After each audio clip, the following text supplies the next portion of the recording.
Hey guys, my name is Zach. I wanted to put a face to the channel right away. And so this is kind of going to be the first video, and I'll be doing an introduction to my 1979 Ford Bronco back here, and giving you guys a little bit of a backstory. Today it's getting its first bath. I'm a little nervous, and you guys will see why later on in the video with the condition of some of the decals on here.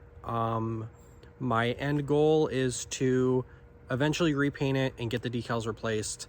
But I live in Alaska and I don't have anyone up here that does that. So that's going to have to wait. In the meantime, enjoy the video. Hey everyone, welcome to the channel. This is kind of the beginning. I've never done this before, so bear with me as this channel kind of grows and we'll see what happens. But I'm creating it because I recently got this 1979 Ford Bronco here.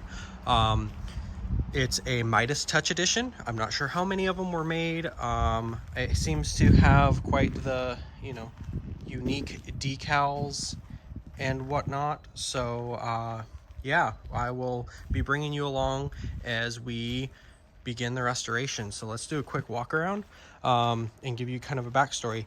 I found this Bronco through Facebook. The guy reached out to me because I'd posted in one of my groups saying I was looking for one, and he happened to have one. He bought it from an estate sale. The original owner passed away and the son no longer wanted it, and it sat in a barn in Pennsylvania for 26 years or so, at least as far as I know. And then the guy I got it from, he had it on his property in upper state New York for about 3 years before I got it. It sat on his property. He did say that he drove it a little bit, but not much. He never could quite get it running right, and he didn't really have the time to put into it. So I had some family go and pick it up, and it's been sitting in Ohio for about a year at my family's property, while I made room right over here in the garage for it. Now, I haven't tried to get it in the garage, and it, as you can see, it is lifted. My garage door is 7 feet tall, so we'll see how that goes. I think it'll fit. I think I'll have maybe an inch or so of room. But it is lifted. It is, here you can see where it says Midas Touch. And because it sat for a long time, paint's in some rough shape. You can see there's some rust kind of along the bottom of the door. Bring in here. The decals on this side don't really look too bad. I do have it taped up and tarped. It just was in transit. I live in Alaska, and so it had quite the journey to go. You can see my 03 Mach 1. Tailgate's pretty rusted. Inside is the most original example of a Midas I've seen thus far for the Broncos. The passenger side really got the brunt of the weather, I think, when it sat in the barn. So here you can see, unfortunately, that the decal is just completely deteriorating. There's some, I don't know how that's cracking, whether that's fill or whatever. Down here you can tell that they used a little bit of Bondo to cover up. I think this Bronco originally had the tire carrier on the back, according to the Marty report. And the interesting thing about the Midas is it doesn't show on the Marty report because it was it was a dealership option, basically. It wasn't a factory Ford option. I get that question a lot, and no, the Midas Touch does not show on the Marty report. So the worst of the damage is definitely the passenger side. Here you can see the decal is just completely, ripped apart.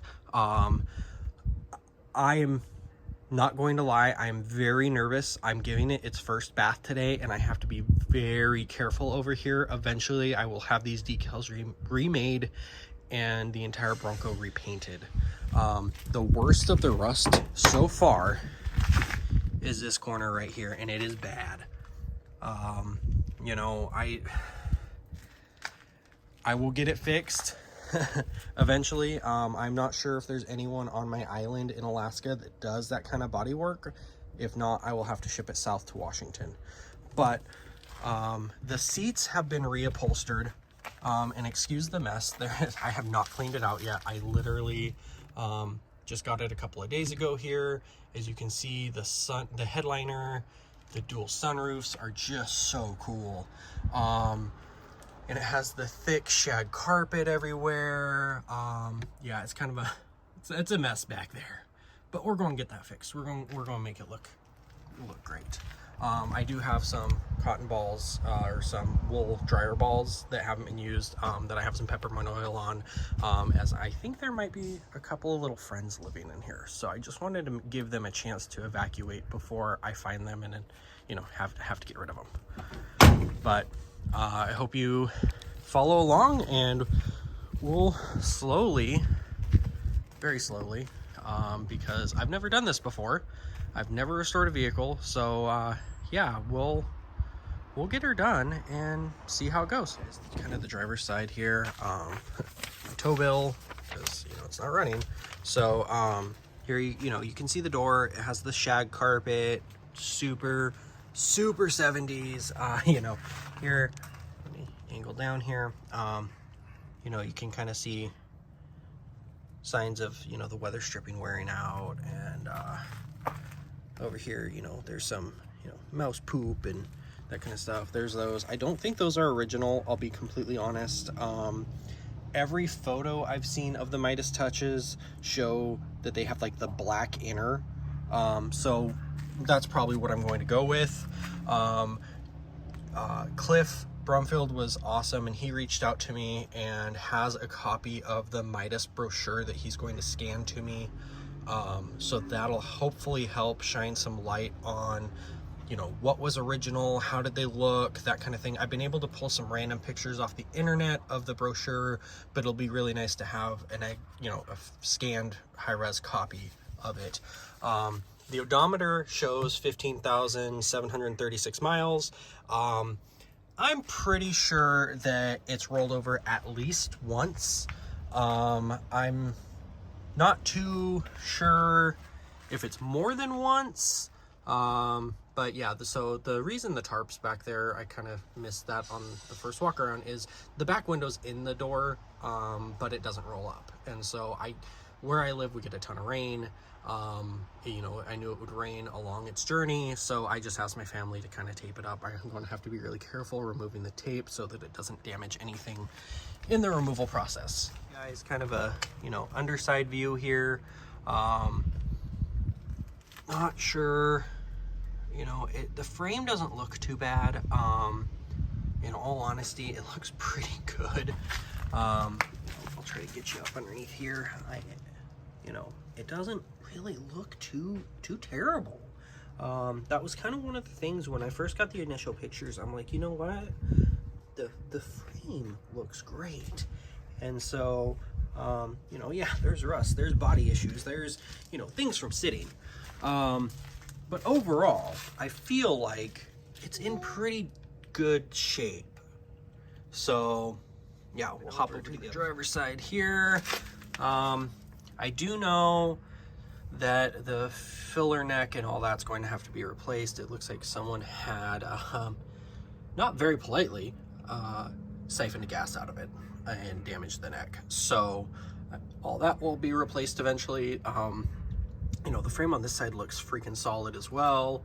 I'm honestly surprised that even some of like the body mounts are still there. I mean, it's cracked to hell, but they're there. So yeah, even the tow truck guy, he got it up on a flatbed and he's looking at it. He goes, man, you gonna restore this thing? Cause it looks pretty solid. So that, you know, gave me some hope from a guy that sees cars all day long. So yeah, we're going to be, we have our work cut out for us, but I'm very excited.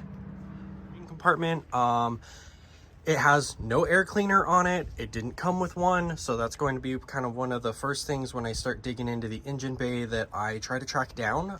If any of you guys have any suggestions, recommendations, whatever, it does have a Holley carb on it. I have never worked on a carbureted engine, so I am learning all this. I work on my own vehicles, but my own vehicles are an 03 Mach 1 and my Jeep Wrangler there. So neither one of them are carbureted. So it's going to be a learning process for me.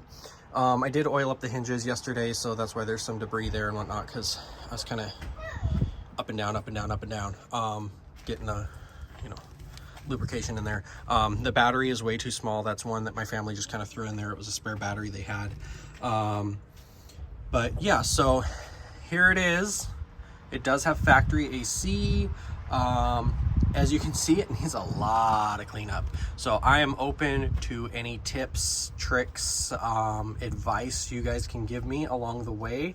And just bear with me. Like I said, I have never done this before, so it is all a learning process. I have a very soft, I think it's technically a, wheel or wheel well liner brush, but it's pretty soft. I'm not going to apply much pressure, if any at all, other than the weight of the brush. But I have that with a little more aggressive car soap. Not overly aggressive, but should help take away kind of the top layer of scuzz.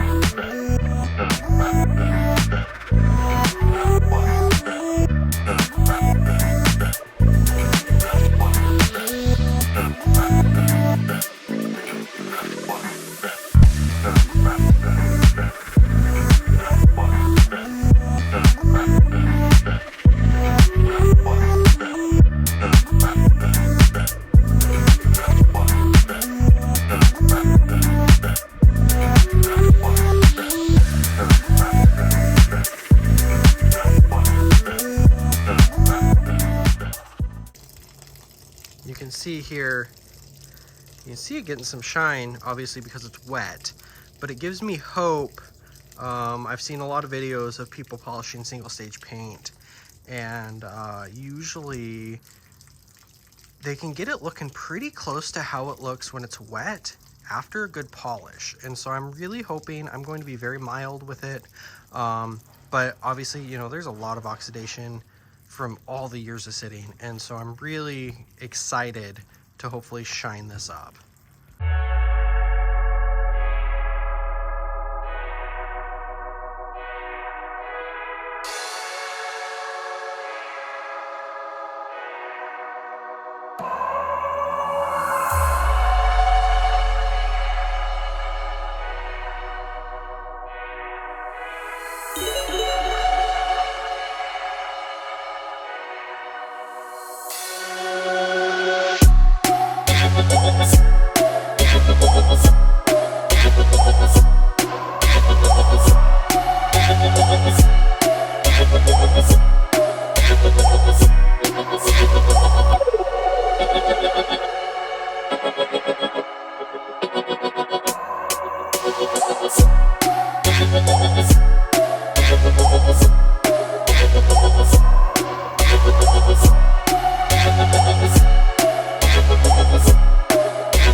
Thank you so much for watching the first video, and if you want to follow along, like, subscribe, all the normal, YouTube stuff.